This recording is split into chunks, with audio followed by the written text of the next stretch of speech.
Hello and welcome. I'm conductor Raffaele Ponti, and this is Behind the Notes.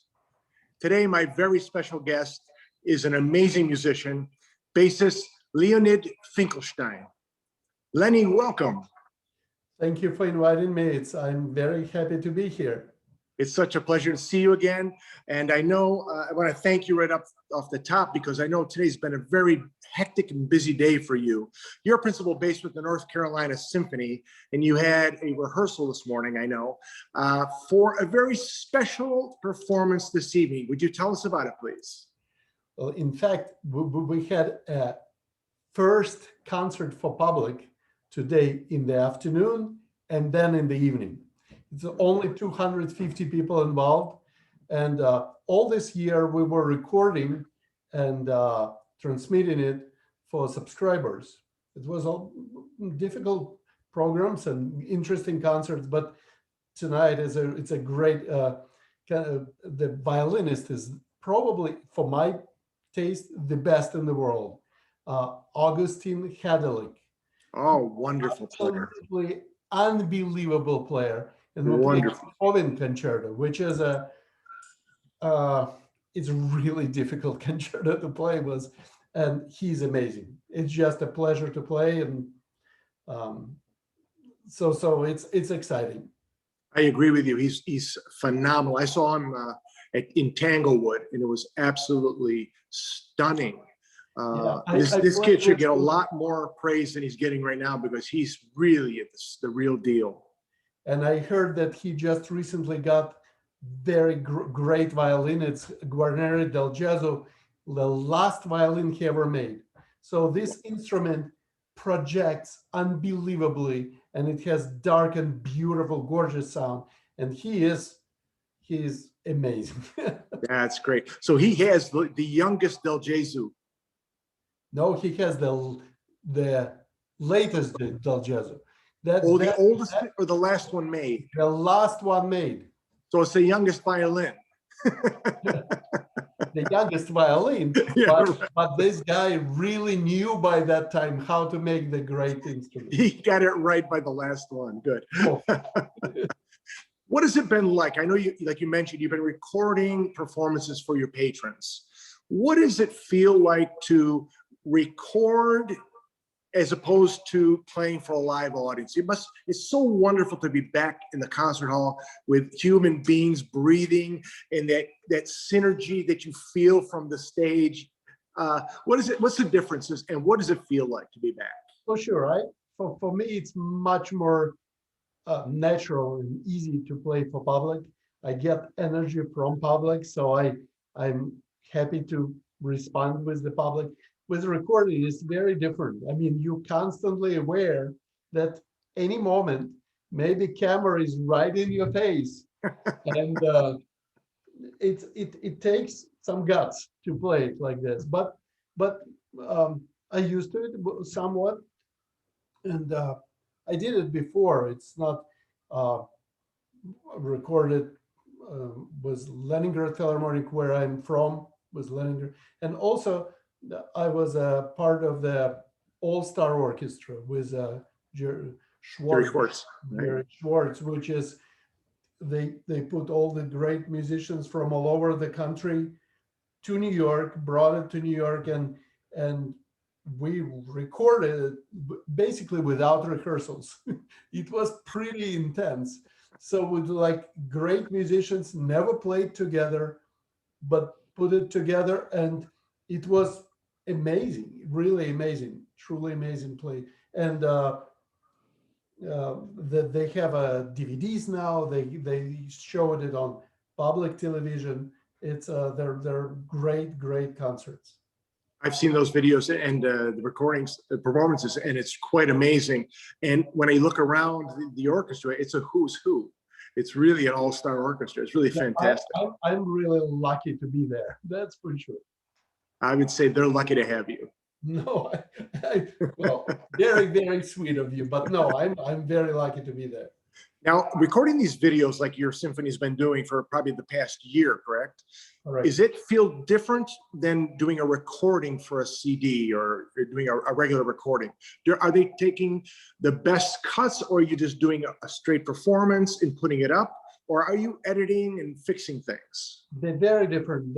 With CD, especially now more than ever, it's edit and fix, and then at the end they put little pieces together.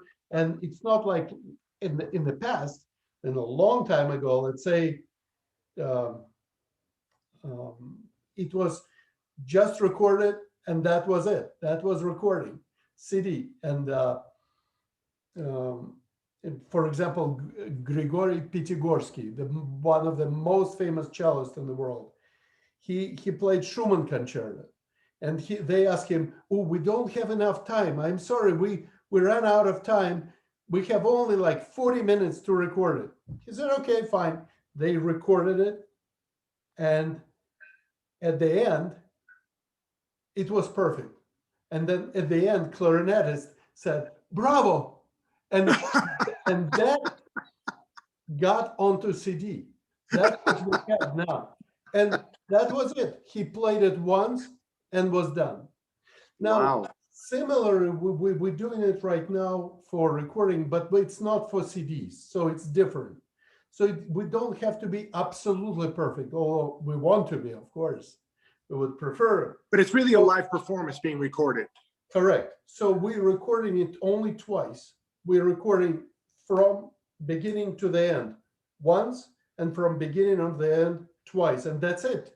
And then once in a while, if something, God forbid, went wrong, they can fix it and put maybe some part of it from one performance, some part from the other. But majority is like from like all the way through. Excellent. You know, Celibidache, the conductor, was really big into only recording live performances because he felt that that was the true music making. You know, the music industry has now created this belief that if it's not perfect, it can't get on a CD. So people sit home listening to these recordings that have been fixed with thousands of splices. They can fix the dynamics, they can fix the pitch, they can fix all kinds of things. Therefore, when people come to the symphony, they expect perfection, and that's not music making. Music making is a live performance of an art form that people have to take risks.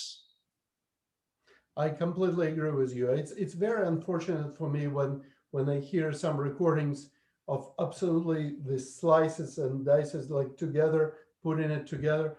When you come to the real performance, that person doesn't have sound, like real sound, doesn't project. But with the recording, microphone is right next to him, for example, and everything is perfectly arranged, but it's not music in my mind. Music is really outpouring of the feelings. And of course, it's professional players playing it, but it's the moment that the music is during that time. Exactly. So exactly. It's very, very, very, very important. Now, I know you're a principal player of a major symphony orchestra and you lead your section. How many basses are in the Carolina Symphony? Right now we have 5. Usually we have a little more when we invite the freelancers, but right now situation is difficult money-wise, so we have 5. So you're using reduced orchestra like everybody is right now for spacing on the stage and all those details. Well, sometimes for the concerts, we have to do only 3 basses because we use 6 feet between people, and so it's just not enough space on stage. That's correct. You know, I've seen you in the soloist category. Can you talk? And to be a principal bass is one thing in an orchestra. To be a soloist and step up front and play soloistically is another world in my mind. Can you describe a little bit of the differences, partly about how does it feel, but also what is the playing difference between the two?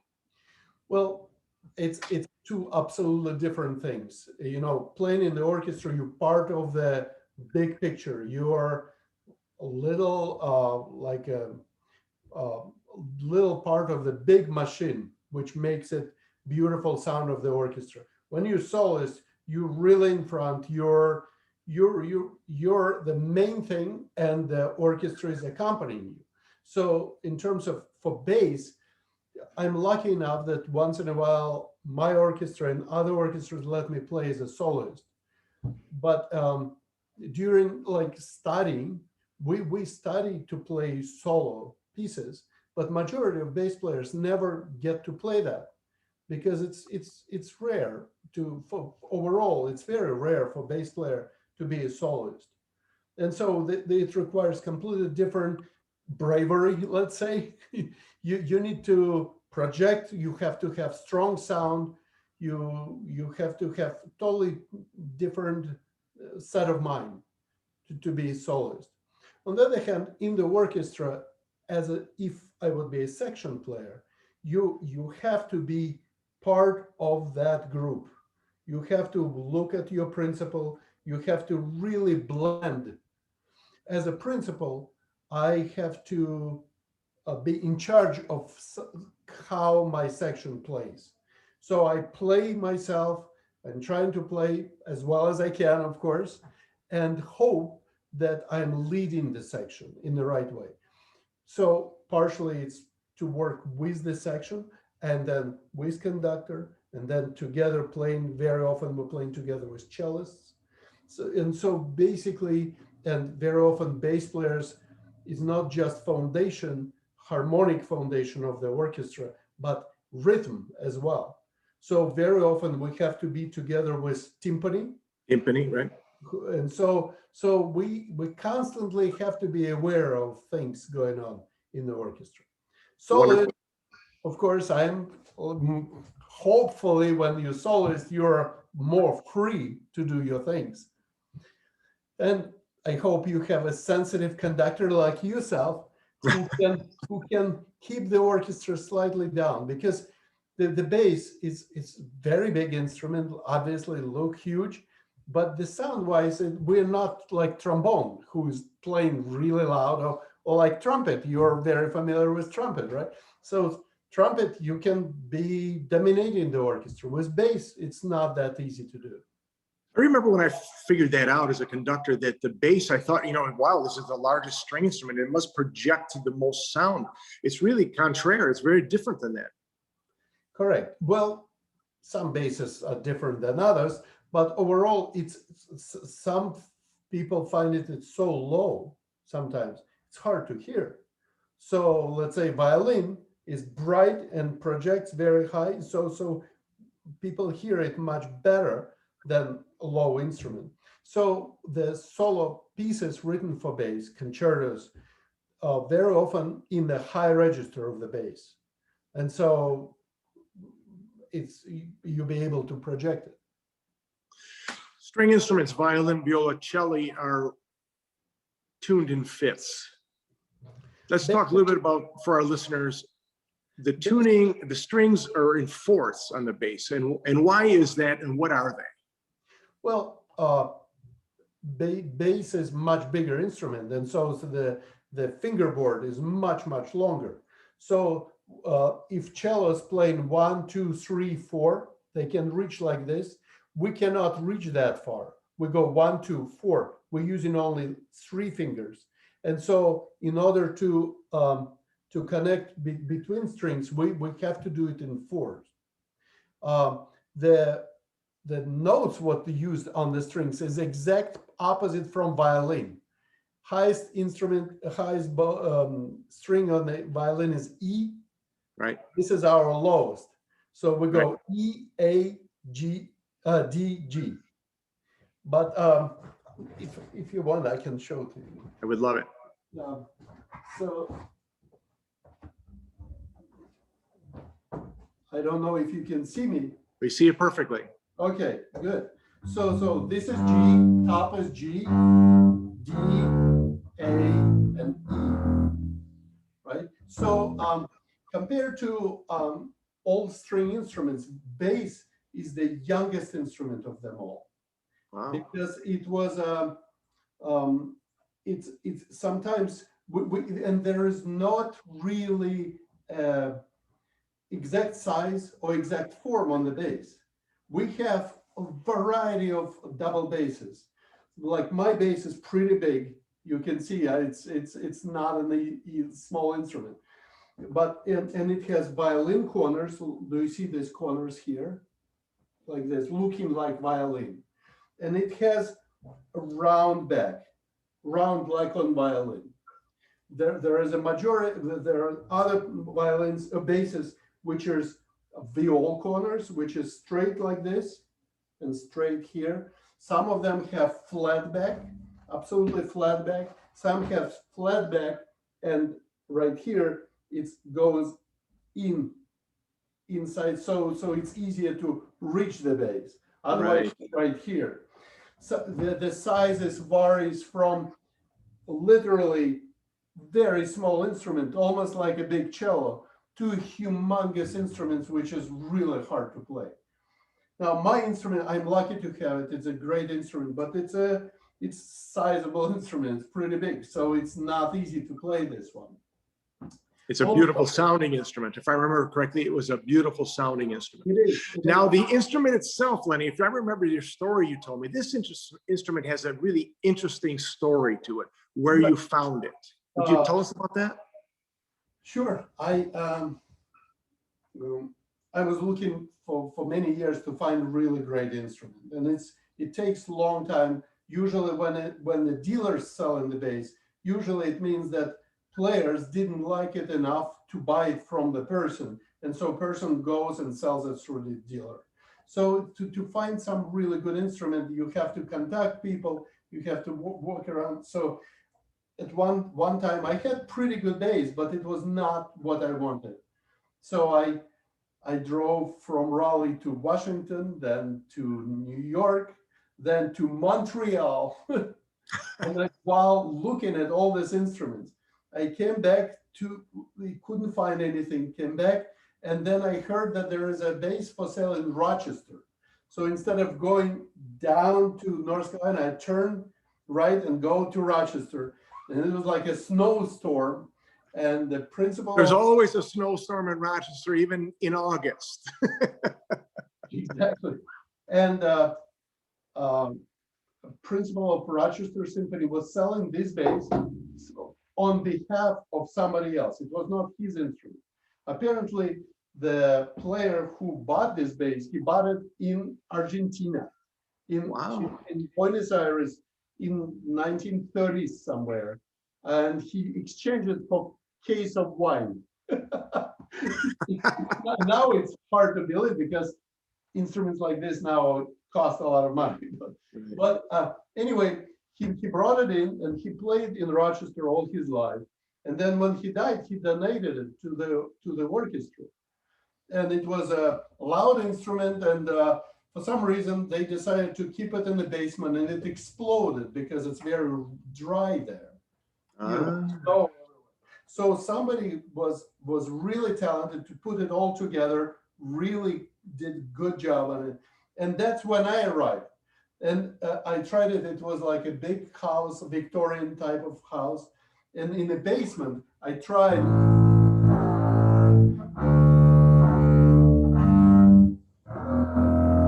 And the whole house started vibrating. I was like, whoa, this is the bass I really want. And so I just, he let me have it for a month to try it in the house. He didn't even have a case with it. So he put it in a blanket from his dog. It was a dog blanket covered in hair. And I was driving home after all this driving. I was so tired. And police officer stopped me. I was speeding about an hour away from Raleigh. I was so happy that after all this snowstorm, the weather was okay. So I was really trying to get in. And it was dark. And he said, I got you. Like he was very happy to catch me. And then he looked with his light. That blanket covered and he thought it was a dead body or something. So he was very scared. And I got out of the car. I was explaining what it was. I opened it up, showed it to him, explained what I had to go through. He still gave me ticket, of course. Yeah, but overall, I'm really lucky to have it. This is Italian bass. Nobody really knows right now. I hope that somebody will, who made it, but it's made sometime in around 1770 to 1790, something like this. It's an old instrument. Fantastic. Who was the player that was using it in Rochester? I don't even know. Oh, okay. I don't know. He died long before, so Okay. I don't know. I bought it from Bob Zimmerman, who used to be principal of Rochester, who is not anymore either. Right. Of course, he's also retired, but his father, Oscar Zimmerman, was principal for a long time. Exactly, and he was very famous With Toscanini. He was very famous teacher at Eastman. That's right, exactly. And he was principal bass, I believe, with the NBC Studio Orchestra with Toscanini for a while. So he was famous guy. But you don't think it was his instrument? No, it wasn't. This one was not his. It was not his. No. Okay. But talking about bass, there is only one instrument in strings where we use two different kind of bows. So the way I play it's underhand. It's called German style. German grip, right? I take it like this, and I play it like this. There is a French style bow. Is looking, and I have it too. It looks like big cello bow. So it's from the it plays underhand or overhand. So it looks like violin or cello bow. The reason why I use German bow is because in Leningrad, where I grew up in Russia, every single person played German bow. So they didn't offer me like choice. What would you like, German or French? They just gave me, this is the bow and that's how you hold it. And that's it. And right now I do have students who play French. And that's why I do have a French bow. And I played a little bit just to learn how to teach. But I prefer German bow. I find there's a significant difference in sound. Do you agree with that? The good players can play extremely well, whether it's French or German. To me, especially with my students, I see that when I give them German bow, it's more natural way of using the muscle. So you go like this, and you're using the whole hand, very natural, like you're walking like this. So in my opinion, you can produce much stronger sound, much bigger sound.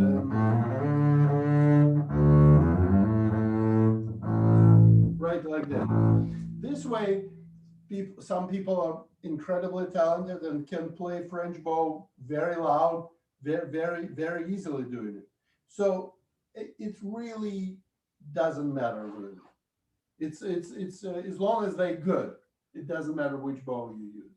Right. Now, I'm sure within your section itself, as a principal player, you're concerned with the bow stroke, whether it's up or down, but you're also concerned about how much bow and what part of the bow and bow speed, bow pressure, that's all related, correct?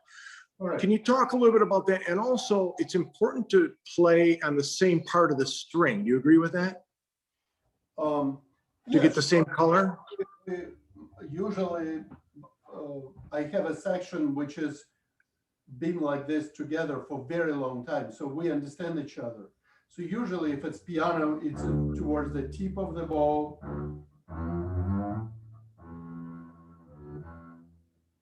If it's loud, closer to the frog is easier. It's a part of my job to create bowings for the section. So I look what violin is doing, what cello is doing, and if it's comfortable for my section, I will do the same. If it's not, I create different bowings, and so hopefully they're happy with what I'm doing. Oh, I'm sure they're very happy. Can you show us the difference in the sound when you play closer to the fingerboard as opposed to closer to the bridge? So composers even say sul ponticello. Ponticello is sul tasto. Ponticello is right here, right on the bridge, really scratchy sound. But sul tasto, meaning half voice, soft. And so we're playing here.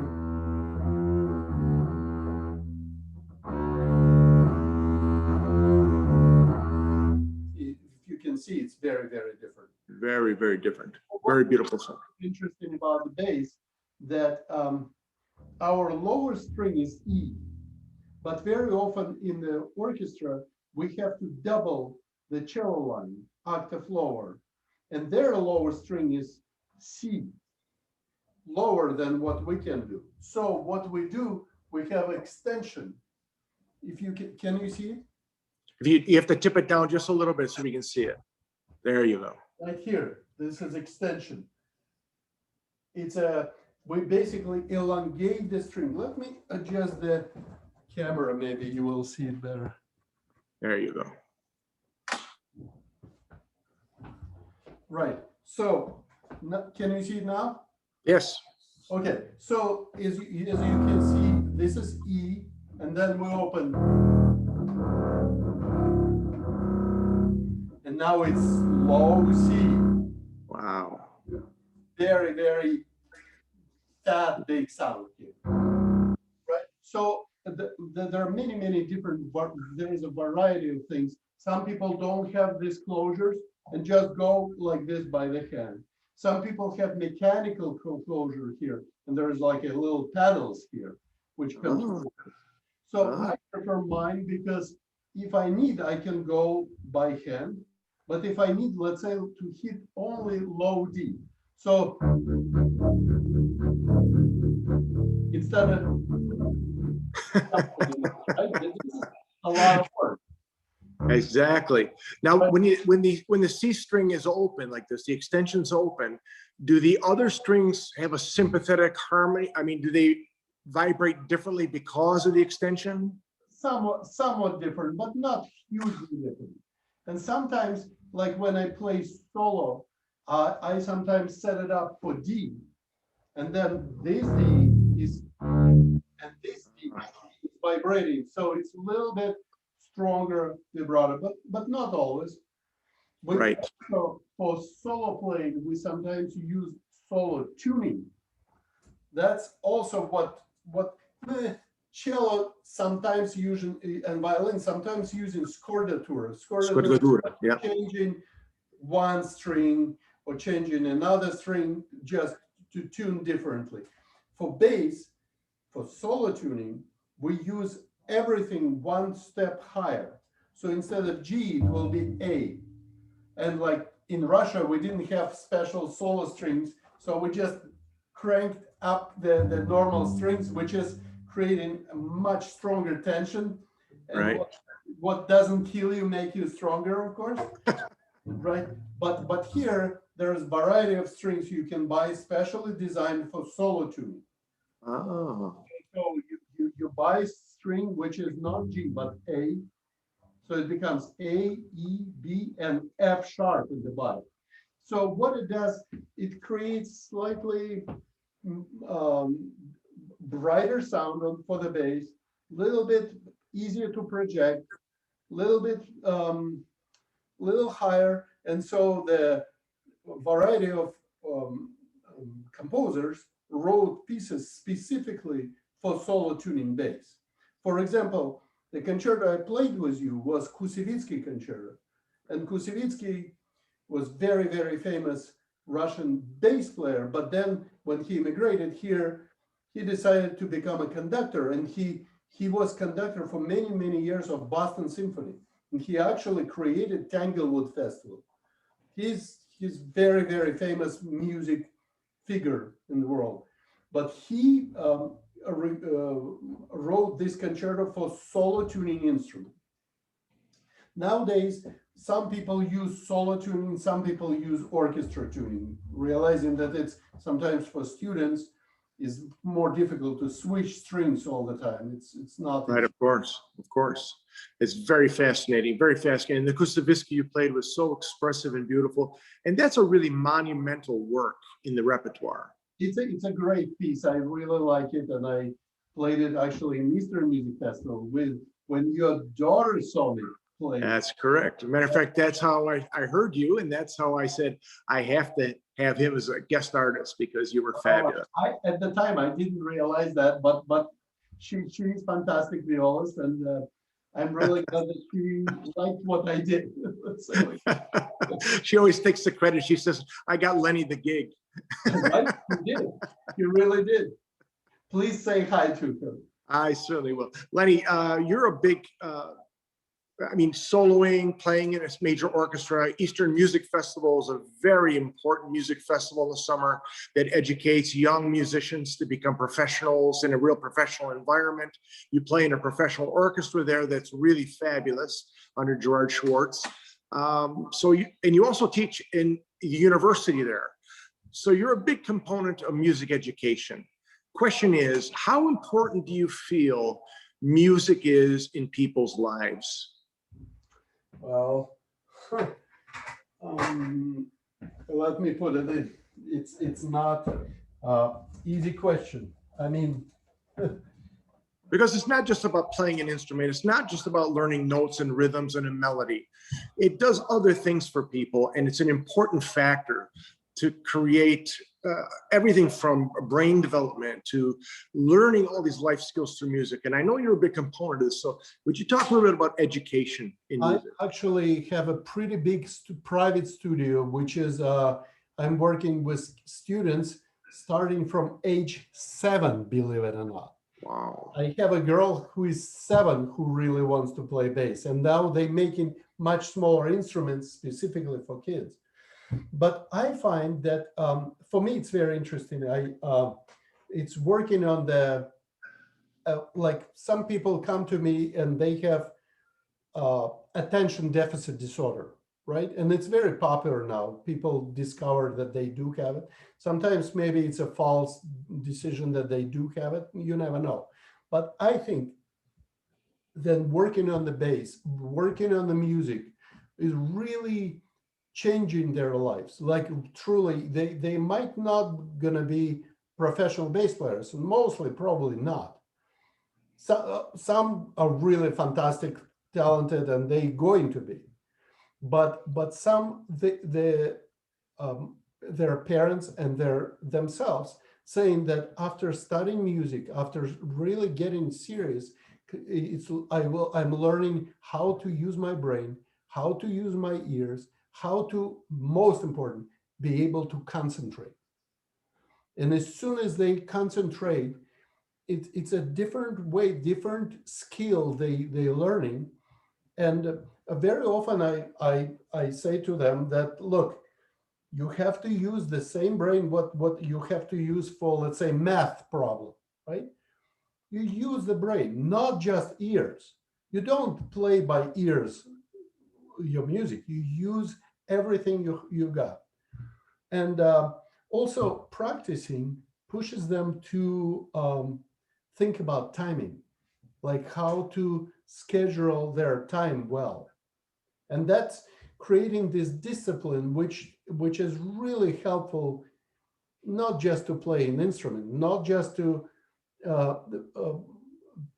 learn how to do it now, but for the future. It's really, really important, I think. And so I'm always I'm always in touch with their parents.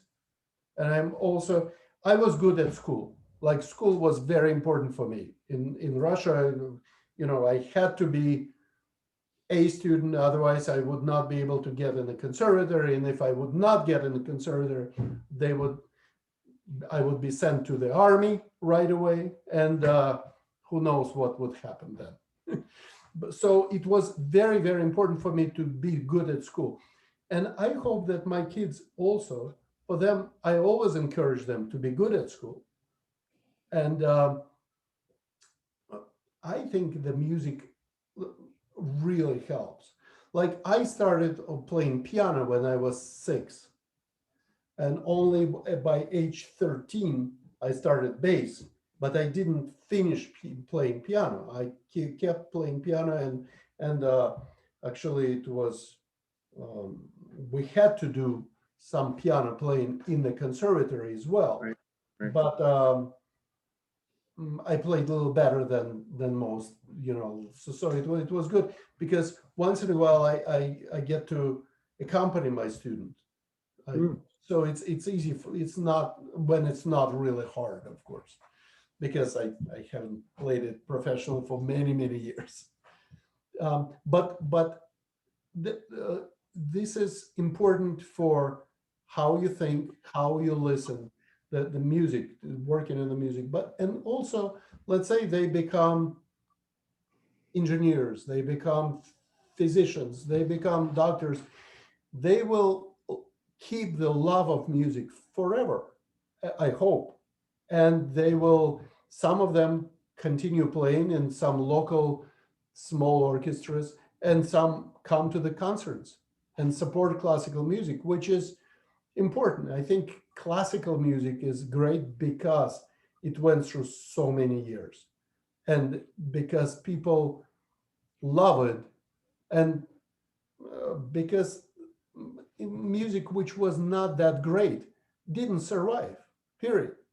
So what we have when we call classical music is the best of the best throughout centuries. So, and it affects people the same way as it affected them long time ago, because as human beings, we didn't change much. No, no, unfortunately. Unfortunately, I don't know. It appeals to the same emotions. Emotion, correct. And intellect as well, too. So Yeah, very well said. Very well said, sir. Well, listen, I know you have a big concert tonight, so in bocca al lupo per the concerto stasera, for tonight's concert, for a live audience. This is wonderful. We're back in the concert hall, Lenny. Listen, man, you're wonderful. Thank you for taking the time. We'll see you soon. Thank you so much for inviting me. Thank you. Thanks, folks, for watching. Ciao. Bye.